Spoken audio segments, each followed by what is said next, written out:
The Horror Stories. নমস্কার বন্ধুরা, আপনাদের স্বাগত আমাদের চ্যানেল হরর স্টোরিজে। আজকের গল্প কিরোর রচিত হাত।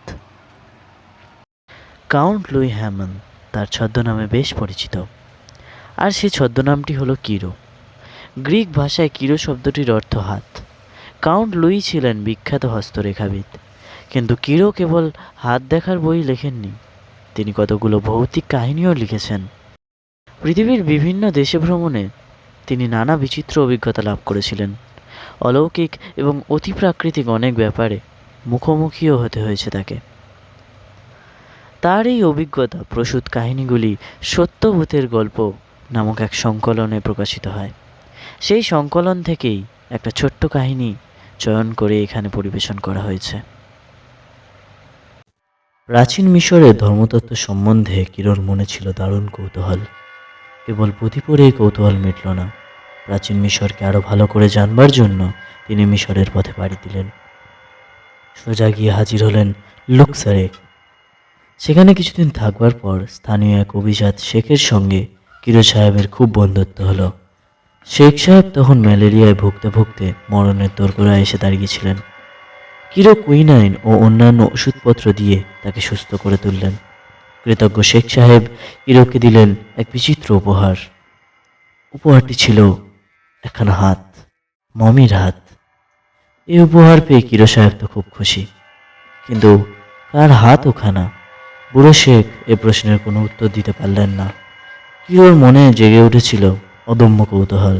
তিনি হাতখানা সম্পর্কে খোঁজখবর নিতে শুরু করলেন। শেষ পর্যন্ত হদিশও পেয়ে গেলেন।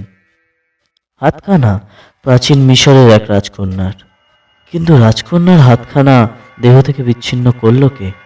কার এত বড় সাহস? দেখেই বোঝা যায় যে হাতখানাকে দেহ থেকে বিচ্ছিন্ন করে তারপর আলাদাভাবে মমি করা হয়েছিল। আবার খোঁজ নিতে শুরু করলেন কিরো। অনেক অনুসন্ধানের পর প্যাপিরাসের চিত্রলেখার মধ্যে খোঁজও পেয়ে গেলেন। কিরো জানতে পারলেন যে কাটা হাতখানা হলো ফেরাও আখ এন আটেন এর মেয়ের। এই ফেরাও প্রাচীন মিশরের ধর্মজগতে বৈপ্লবিক পরিবর্তন এনেছিলেন। রামান, ওসাইরিস, ইসিস, হরাস এবং সেট ইত্যাদি অনেক দেবতার পুজোর পরিবর্তে তিনি তার রাজ্যে একমাত্র সূর্য দেবতা আটানের পুজো প্রচলন করেছিলেন। আমান ফেরাওয়ের এই ধর্মমত মেনে নিতে পারলেন না। ফেরাওয়ের নিজের মেয়ে পর্যন্ত তার বিরোধিতা করলেন। রাজদ্রোহের জন্য তার একখানা হাত কেটে ফেলা হলো, তারপর তাকে দেওয়া হলো প্রাণদণ্ড। এরকম একখানা ঐতিহাসিক হাত পেয়ে কিরো সাহেব যে খুশি হবেন তাতে আর সন্দেহ কি। দেশে ফিরবার সময় কিরো হাতখানা সঙ্গে নিয়েই ফিরলেন।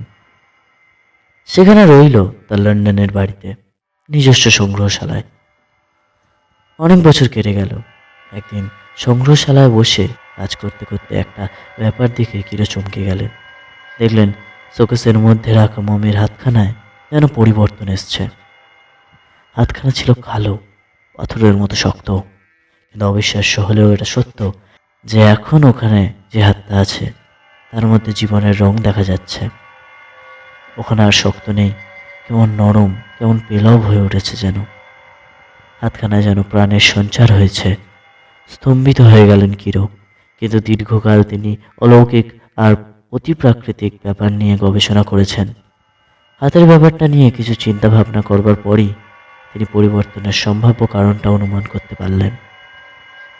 রাজকন্যার মুক্তি আসন্ন, এখনও কি তিনি অঙ্গহীনা হয়ে থাকবেন?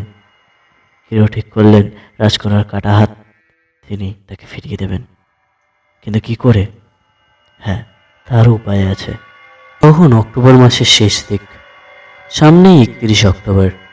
সেই দিনের রাতটার একটা বৈশিষ্ট্য রয়েছে, সে হলো হ্যালোউইনের রাত। এ রাতে বিদেহী আত্মারা অতৃপ্ত কামনা বাসনা পূরণের জন্য নেমে আসে পৃথিবীর বুকে। কিরোর মনে হলো সামনেই হ্যালোউইন। ওই রাতেই হয়তো সেই সুদূর অতীতের মিশরীয় রাজকন্যা ওসাইরিসের ধূসর জগৎ থেকে অবতীর্ণ হবেন মরজগতে, নিজের দেহ থেকে বিচ্ছিন্ন হাতের সন্ধানে। হাতখানা রাজকন্যাকেই উৎসর্গ করবেন কিরো। অতৃপ্ত রাজকন্যা তৃপ্তি পাবেন। মরজগতের বন্ধন থেকে তিনি পাবেন মুক্তি। অমর লোকে উত্তরণের পথে তার আর কোনো বাধা থাকবে না। হ্যালোউইনের রাত। গভীর রাতে কিরো আগুন জ্বালালেন। মিশরীয় প্রথায় নানা রকম গন্ধদ্রব্য নিয়োগ করলেন। সেই আগুনে অগ্নি প্রস্তুত হলে চিত্রলিপিতে লেখা মন্ত্রপাঠ করে বিদেহী রাজকন্যাকে আহ্বান করলেন। এই আহ্বান রাজকন্যার আগমনকে আবার গন্ধদ্রব্য নিক্ষেপ করলেন কিরো। কুণ্ডলী পাকিয়ে উঠল নীলাভ ধোঁয়া। গন্ধদ্রব্যের সংস্পর্শে সুগন্ধি। গম্ভীর কণ্ঠে মন্ত্রপাঠ করতে লাগলেন কিরো। কালো রাত এগিয়ে চলল উষার তরুণ দ্বার লক্ষ্য করে। কিরোর মন্ত্রপাঠ থামল না। প্যাপিরাসের লিখন যদি সত্যি হয়, তবে এই পবিত্র মন্ত্রের আকর্ষণে বহু যুগের ওপার থেকে এক প্রয়াগ রাজকন্যাকে আসতে হবে আহ্বানকারীর সাধকের সামনে। মধ্যরাত কেটে গেল। চারপাশ নিথর নিঝুম।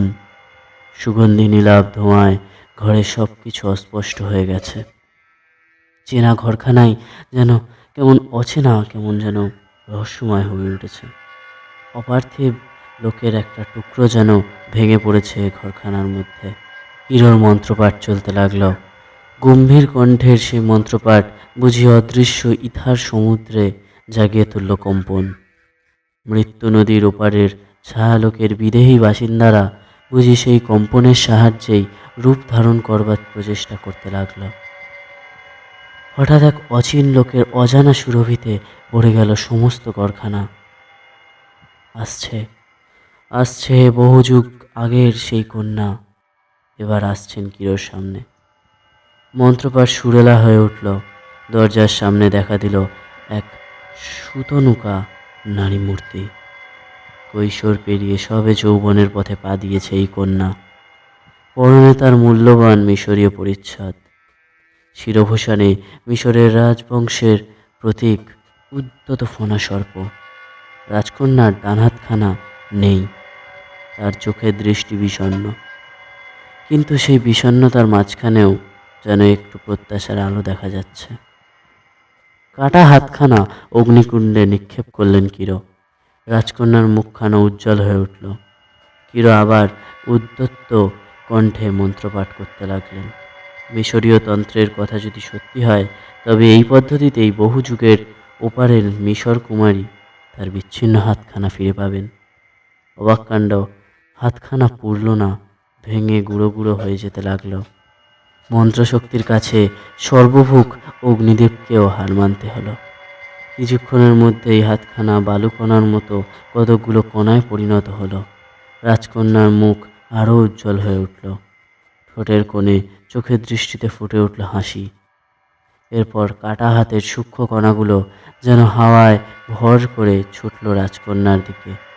রাজকন্যার চোখ মুখ থেকে যেন আনন্দ উপচে পড়ছে।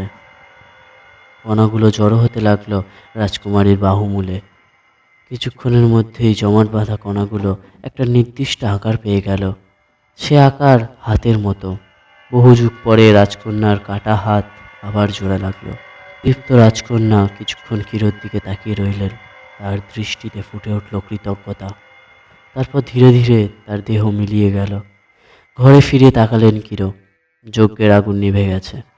যজ্ঞকুণ্ডের ওপরে ছড়ানো রয়েছে একরাশ সুগন্ধি ফুল, মিশরি ফুল, কৃতজ্ঞ মিশর কুমারীর উপহার।